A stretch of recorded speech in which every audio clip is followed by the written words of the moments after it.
बिस्मिल्लाहिर्रहमानिर्रहीम। तो हमारा फर्स्ट चैप्टर है information systems in business today. जी लेट्स स्टार्ट। ये आप ओपनिंग केस है, इन जितनी भी ये चैप्टर्स हैं इनमें ओपनिंग केस भी हैं और ड्यूरिंग फुल चैप्टर यानी उसके अंदर भी आपको केसेस मिलेंगे। तो ये ओपनिंग केस से रिलेटेड प्रॉब्लम सॉल्यूशन है। पर आप ओपनिंग केस पढ़ें, उसके बाद उसको यहाँ आके यहाँ से इसके पॉइंट्स देखें और उसको हम फिर उसको डिस्कस भी करेंगे। The role of information system in business today, how information system are transforming businesses. Generally वैसे आपके सामने ही है, आप लोग देखते ही हैं कि इंफॉर्मेशन सिस्टम ने बिज़नेस को कितना ज़्यादा ट्रांसफॉर्म कर दिया है। अब तो कोई बिज़नेस शायद ऐसा हो जो एक अच्छे लेवल का बिज़नेस है जहाँ इंफॉर्मेशन सिस्टम को इन्वॉल्व नहीं किया गया। Increase in wireless technology use, websites, increased business use of web 2.0 technologies, cloud computing, mobile digital platform allow more distributed work, decision making and collaboration। यानी अब वेबसाइट का इस्तेमाल बहुत ज़्यादा हो गया है। बहुत सी कंपनी हैं जिन्होंने वेबसाइट्स बनाई हैं और वेबसाइट के थ्रू ही अपना काम सारा कर रहे हैं। एडवर्टीज़मेंट वगैरह आप ये दराज.pk और इस तरह की दूसरी साइट्स देखें तो वेबसाइट के थ्रू भी बड़ा ये जो वेब 2.0 टेक्नोलॉजी है, ये वेब टेक्नोलॉजी है। यानी एक स्टैंडर्ड का नाम है कि ये टेक्नोलॉजी अब यूज़ हो रही है फॉर डेवलपमेंट ऑफ वेबसाइट। तो क्लाउड कंप्यूटिंग भी ये है कि आप यानी फॉर्म्स हैं उन्होंने अपना एक सिस्टम जनरेट किया हुआ है। जैसे salesforce.com एक क्लाउड कंप्यूटिंग है मार्केटिंग के लिए, तो उन्होंने सारा एक सॉफ्टवेयर जनरेट किया हुआ है, बनाया हुआ है और वो कंपनीज़ को वो देते हैं कि वो कंपनीज़ जो खुद से डेवलप नहीं करवा सकती या इतने ज़्यादा रिसोर्सेज एलोकेट नहीं कर सकती फाइनेंशियली और सारा कुछ, फिर उसकी मेंटेनेंस के लिए पूरी टीम को रखना, तो वो क्या करते हैं कि सेल्स फोर्स से अपना मार्केटिंग का सारा वो सिस्टम ले लेते हैं। वो ऑनलाइन है, आपकी अपनी कस्टमाइज रिपोर्ट चीज़ें हर चीज़ वहाँ अवेलेबल है। इस तरह मोबाइल डिजिटल प्लेटफॉर्म है, अब देखें मोबाइल ऐप्स हैं, अब परचेजिंग की ऐप्स आ गई, हर तरह के मोबाइल ऐप्स हैं। तो ये डिसीजन मेकिंग इनमें आसान है, कोलैबोरेट करना आसान है। तो इंफॉर्मेशन सिस्टम ने बिज़नेस को बहुत ज़्यादा अब ट्रांसफॉर्म किया। Globalisation opportunities, internet has drastically reduced cost of operating on global scale. पहले ये होता था आपने अगर कहीं जाना है किसी दूसरे मुल्क में सेल करनी, तो वहाँ आपको अपना यानी अपना सेटअप होगा, अपना सारा काम करेंगे, अपना ऑफिस ओपन। लेकिन अब यहाँ से इंटरनेट की वजह से अब आप देखें यहाँ बैठे बैठे अमेरिका से कोई चीज़ मंगवानी है ईबे पे या कोई बुक मंगवानी है कुछ अमेज़ोन से, आप यहाँ से बैठे बैठे वो सारा काम कर सकते हैं। ऑनलाइन पेमेंट करें और अब वो चीज़ आपके घर आ जाएगी। प्रेजेंट्स बहुत चैलेंजेस है अपॉर्चुनिटीज़। तो ये चीज़ जो है ये डेफिनेटली ये चैलेंज भी है उनके लिए जो इसको शायद इतना समझते नहीं हैं और इसको उनके लिए इसको अडॉप्ट करना, इस पूरे सिस्टम को समझना, टेक्निकली इतना स्ट्रांग होना। और लेकिन इसकी अपॉर्चुनिटीज़ भी बहुत हैं। जो कंपनीज़ यहाँ लोकल हैं और उनका अगर फ़र्ज़ अब तो खैर बहुत से लोगों ने ये कर लिया है कि ऑनलाइन सिस्टम बनाना, पेमेंट प्रोसीजर सारा कुछ, तो वो पूरी दुनिया उनके लिए अपॉर्चुनिटी है, पूरी दुनिया की में वो सेल कर सकते हैं। तो ये दोनों चीज़ें यानी ग्लोबलाइज्ड वर्ल्ड एक हो गई है इस इंटरनेट के आने से, और बिज़नेस के लिए बहुत सारी अपॉर्चुनिटीज़ निकली हैं। चैलेंजेस भी हैं, सिक्योरिटी के मसले हैं, हैकिंग वगैरह है, बहुत सारे मसाइल हैं। In the emerging fully digital firm, जो एक डिजिटल फर्म होती है वो significant business relationships are digitally enabled and mediated. यानी उसमें जो बिज़नेस रिलेशनशिप हैं, relationship with the customer, relationship with the employee, relationship with the suppliers, वो सारे डिजिटली यानी कंप्यूटर बेस्ड होते हैं। और आजकल तो आपको पता ही है, स्पेशली ये जो कोरोना का केस हुआ है तो उसमें बहुत सारी चीज़ें जो हैं वो डिजिटल हो रही हैं। हम खुद ये लेक्चर जो हैं वो ऑनलाइन इसलिए कर रहे हैं कि फ़िज़िकली कोरोना की वजह से वो एक जगह इकट्ठे होना और उसमें वो प्रॉब्लम्स की वजह से हम नहीं कर पाते।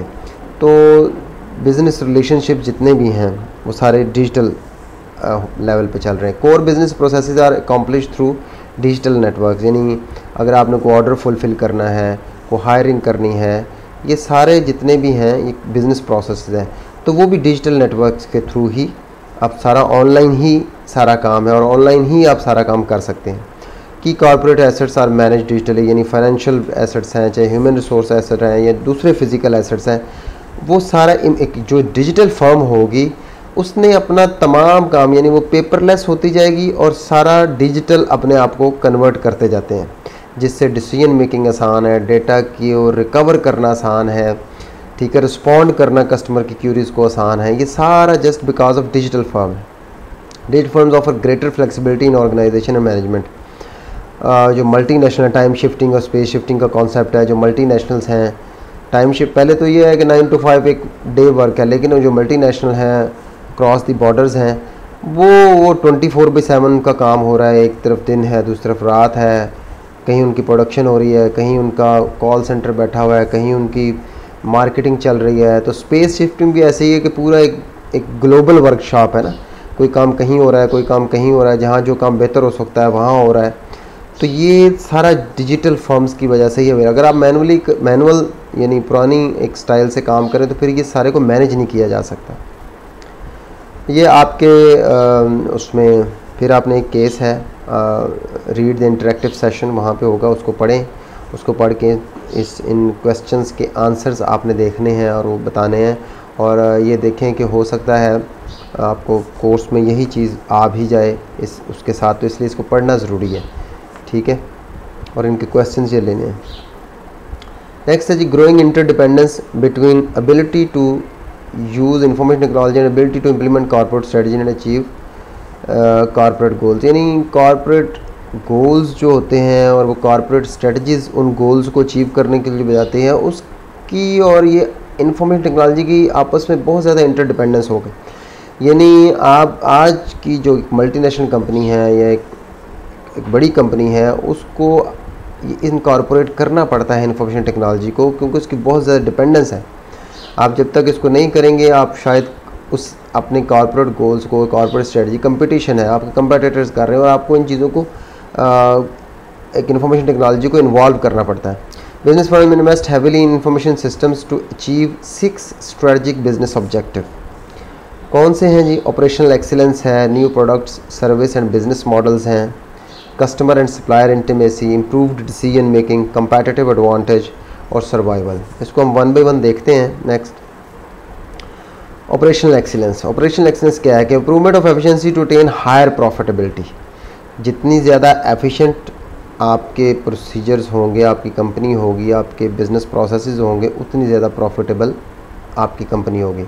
Information system technology, information systems technology an important tool in achieving greater efficiency and productivity. यानी अगर आप मैनुअल कर रहे हैं और दूसरी तरफ आपने एक कंप्यूटर बेस्ड सिस्टम रखे हुए हैं, तो आपकी एफिशिएंसी डेफिनेटली कंप्यूटर के यूज़ से एफिशिएंसी ज़्यादा होगी, और आप एफिशिएंसी ज़्यादा होगी तो आपकी प्रॉफिटेबिलिटी हायर होगी। मैनुअल सिस्टम में तो डेटा को रिट्रीव करने में ही, अगर आपने एक रिकॉर्ड अपनी वर्कशॉप का या अपने स्टोर का मैनुअल रखा हुआ है, तो वहाँ तो एक रिकॉर्ड कि ये कोई रॉ मटेरियल है, इसका हमारे पास कितना स्टॉक पड़ा हुआ है, ये ढूंढने में ही आपको 1 घंटा हो सकता है लग जाए। जबकि अगर दैट इज़ डिजिटल फर्म यानी आईटी बेस्ड सिस्टम है, इंफॉर्मेशन सिस्टम है, तो जस्ट 1 क्लिक से आपको तमाम इंफॉर्मेशन जो है वो मिल सकती है। Walmart's retail link system links supplier to stores for superior replenishment system. Book आपने लाजमी, ये सिर्फ ये नहीं है कि जो हम यहाँ पढ़ रहे हैं उसी को आप देखें, बुक लाजमी पढ़ें। बुक में उसने एग्जांपल ये दी हुई है वॉलमार्ट रिटेल लिंक सिस्टम की, कि वो सिस्टम ने वॉलमार्ट के स्टोर्स को सप्लायर से डायरेक्ट लिंक किया हुआ है। अब सप्लायर को पता है कि किस स्टोर के ऊपर कौन सी चीज़ मेरी सेल हो रही है, और वो रियल टाइम डेटा देख रहा है। उससे उसको अपना स्टॉक नेक्स्ट भेजने के लिए, तैयार करने के लिए उसको डे टू डे इन्फॉर्मेशन मिल रही है, मिनट टू मिनट इन्फॉर्मेशन मिल रही है।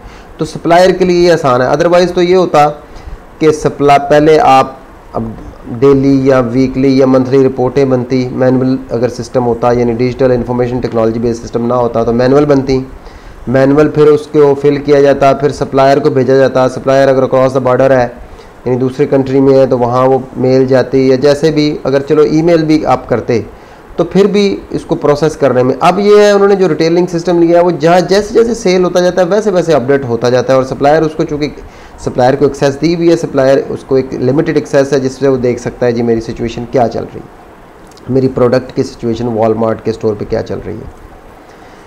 सेकेंड है जी new product services and business model. Business model क्या है? Business model describes how company produces, delivers and sell products और सर्विसेज टू क्रिएट वेल्थ। ठीक है, कौन सा model? Information system and technology a major enabling tool for new product services business models. तो information technology ने business model, मतलब आप देखें कि एप्पल्स आईपॉड, आईट्यून्स आईपॉड, आप पहले हम गाना अगर आपने सुनना होता तो आपको कैसेट्स लेनी पड़ती थी, जाते थे मार्केट, कैसेट ली, उसमें अब आप आईट्यून्स पे जाएं, यानी ऑनलाइन जाएं, वहाँ से आप बाय कर लेते हैं ऑनलाइन स्टोर से और वहीं से डाउनलोड कर लेते हैं अपने कंप्यूटर पे, और आपका ये जो जाना था और आना था और ये जाके परचेज़ करना और फिजिकल वो चीज़ ख़त्म हो गई। तो इसी तरह ये चीज़ें जो है ना वो ये नई प्रोडक्ट्स उसको यानी बिजनेस मॉडल चेंज हो गया, अब ऑनलाइन ही सारा काम हो रहा है। पहले आपको ब्रिक एंड मॉर्टर स्टोर यानी फिजिकल किसी स्टोर पे जाना पड़ता था, वहाँ से लेना पड़ता था।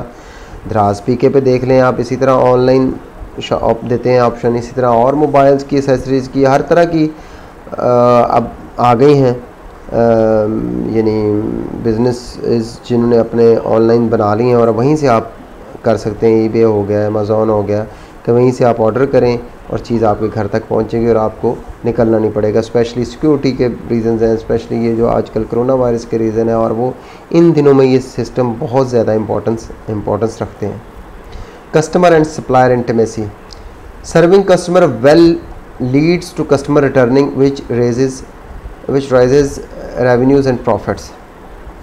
आप ज़ाहिर है कस्टमर अगर सेटिस्फाइड होगा तो कस्टमर वापस आएगा, और आप कस्टमर वापस आएगा तो बिज़नेस जनरेट होगा, बिज़नेस जनरेट होगा तो आपको रेवेन्यू ज़्यादा आएगा, रेवेन्यू ज़्यादा होगा तो डेफिनेटली आपका प्रॉफिट भी ज़्यादा होगा। Example, high end hotels that use computers to track customer preferences and use to monitor and customise environment. मसलन या हाई एंड जहाँ पे बहुत ज़्यादा आईटी की इन्वॉल्वमेंट है, एक होटल है, आप एक दफ़ा गए, आपने जो रूम टेम्परेचर रखा, जो आपने फूड प्रेफरेंस दी, वो उन्होंने याद यानी अपने सिस्टम में उनके स्टोर है। नेक्स्ट टाइम आप जाएंगे, आप अभी रूम में पहुंचे नहीं हैं तो कंप्यूटर बेस्ड सिस्टम है सारा, उन्होंने रूम का टेम्परेचर वो सेट कर दिया जो आपने लास्ट टाइम यूज़ किया है। ऑर्डर देते वक्त उन्होंने आपकी प्रेफरेंस याद रखी है, लॉन्ड्री की हर चीज़ की प्रेफरेंस याद रखी है। तो ज़ाहिर है कस्टमर ज़्यादा सेटिस्फाइड होगा, उसे पता है कि मैं इस होटल में गया हूँ, वहाँ जो भी मेरी चॉइसेस है, प्रेफरेंस, उन्हें पता है मैंने सिर्फ जाना है और मेरी हर चीज़ जो है ना मुझे बार बार ऑर्डर नहीं करनी पड़ेगी। Intimacy with suppliers allows them to provide vital inputs which lowers cost. इसमें एग्जांपल उन्होंने दी हुई है J C Penney's information system which links sales records to contract manufacturer. यानी ये भी उसी तरह है कि इनके हर स्टोर पे जो कस्टमर यानी सप्लायर की जो प्रोडक्ट है हर स्टोर पे कितनी पड़ी है, इसका रिकॉर्ड उनके सप्लायर को जा रहा है और सप्लायर डायरेक्टली उनके स्टोर्स को ये चीज़ें भेज रहा है। जहाँ जहाँ जो स्टॉक कम होता जा रहा है वो अब सप्लायर बैठा है न्यूयॉर्क में बैठा, यानी एशिया के किसी या इंडिया पाकिस्तान में बैठा है, बैंकॉक में बैठा है, सिंगापुर में बैठा है, कहीं बैठा है, तो उसको जा रही है और वो डायरेक्ट देख रहा है कि जेसी पेनी के इस स्टोर में मेरी ये प्रोडक्ट इतनी कम हो गई है, इतना इसका रिटर्न आया है, यदि हमने वो बिल्कुल उनको रियल टाइम मिल रहा है और वहाँ से वो डायरेक्ट भेज रहे हैं। तो वो जो इन्वेंट्री और स्टॉक बनाना कि वो ये चीज़ ख़त्म हो गई है और उनको डायरेक्ट उनके और तो बहुत सारी इससे कॉस्ट जो है वो बचती है। Improved decision making without accurate information, अगर आपके पास डिसीजन मेकिंग के लिए एक्यूरेट इन्फॉर्मेशन नहीं है तो क्या होगा? Manager must use forecast, best guesses, luck play करेगी, that will lead to over production, under production of goods and services, misallocation of resources, poor response time. यानी अगर आपके पास एक्यूरेट इन्फॉर्मेशन नहीं है और मैनुअल सारा सिस्टम है, information भी एक्यूरेट नहीं है और टाइमली अवेलेबल नहीं है, तो आप प्रॉपर रिस्पॉन्स नहीं कर सकेंगे। जो भी अगर कोई कंटीजेंसी अराइज होती है या कोई नई चीज़ आती है तो आपके पास चूँकि इन्फॉर्मेशन नहीं है, प्रॉपर एक्यूरेट इन्फॉर्मेशन नहीं है मैनुअल सिस्टम में, जो कि पॉसिबल नहीं है, और पॉसिबल हो भी तो उस पर टाइम डिलेज बहुत है। और आजकल जितनी फास्ट वर्ल्ड हो गई वहाँ उस वक्त स्पेशली अगर आप मल्टीनेशनल से डील कर रहे हैं तो फिर ये नहीं चल सकता, फिर आपको एक्यूरेट इन्फॉर्मेशन चाहिए और वो ओनली पॉसिबल है कि आप इंफॉर्मेशन टेक्नोलॉजी का यूज़ करें। एग्जाम्पल दिया है बुक में आपके Verizon's web based digital dashboard to provide managers with real time data on customer complaints, network performance, line outage. ये एक टेलीकम्युनिकेशन बेस्ड कंपनी है, अमेरिका में बहुत एक बड़ी कंपनी है।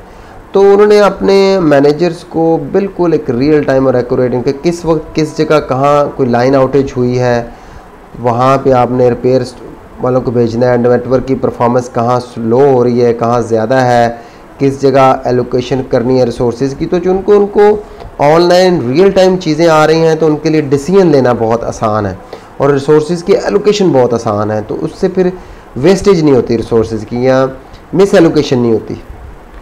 तो ये एक छोटे छोटे पॉइंट में ऑपरेशनल एक्सीलेंस का improvement of efficiency to attain higher profitability. New products, services and business model क्या है इनेबल्ड बाय टेक्नोलॉजी। टेक्नोलॉजी के यूज़ से ये चीज़ें ज़्यादा बेहतर होंगी। Customer and supplier and serving customer raises revenues and profit, अगर आप सेटिस्फाई करेंगे। Better communication with suppliers, lowers cost, जैसे उसने बताया जैसी पैनी के केस में कि आप डायरेक्ट चूँकि उनको और वहाँ डायरेक्ट वो स्टोर्स को भेज रहे हैं तो बीच में वो जो इन्वेंट्री सिस्टम बनना था और सारा वो ख़त्म हो गया, उससे कॉस्ट लोअर हो गई। Improve decision making, more accurate data जब आपके पास आएगा तो आपकी डिसीजन मेकिंग क्विक होगी और बेहतर होगी। एक और पॉइंट था जी competitive advantage, the role of information system in business today. यानी इंफॉर्मेशन सिस्टम का एक और जो रोल है वो है कि that gives you a competitive advantage.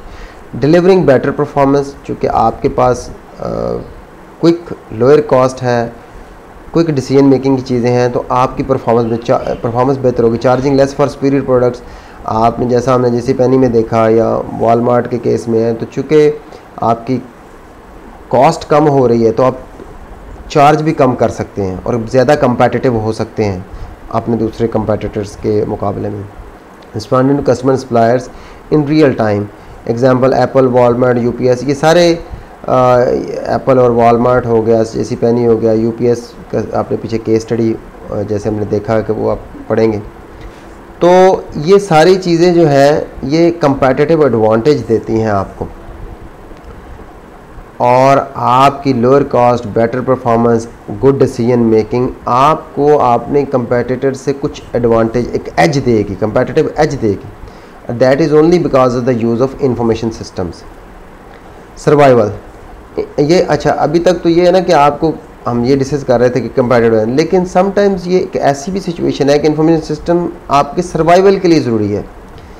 Information technology the necessity of business में भी इंडस्ट्रियल लेवल चेंजेस ईजी फर्ज करें city bank introduction of ATM. City bank ने जब एटीएम इंट्रोड्यूस करवाया अमेरिका में, फर्स्ट एटीएम्स इन्होंने इंट्रोड्यूस करवाए, तो अगर अब आपने सर्वाइव करना है, आप उनके कंपेटिटर हैं और वो एक फैसिलिटी दे रहे हैं कि 24 आवर में किसी वक्त भी एटीएम से जाके आप पैसे निकलवा लें, तो अब that is a necessity for any other bank.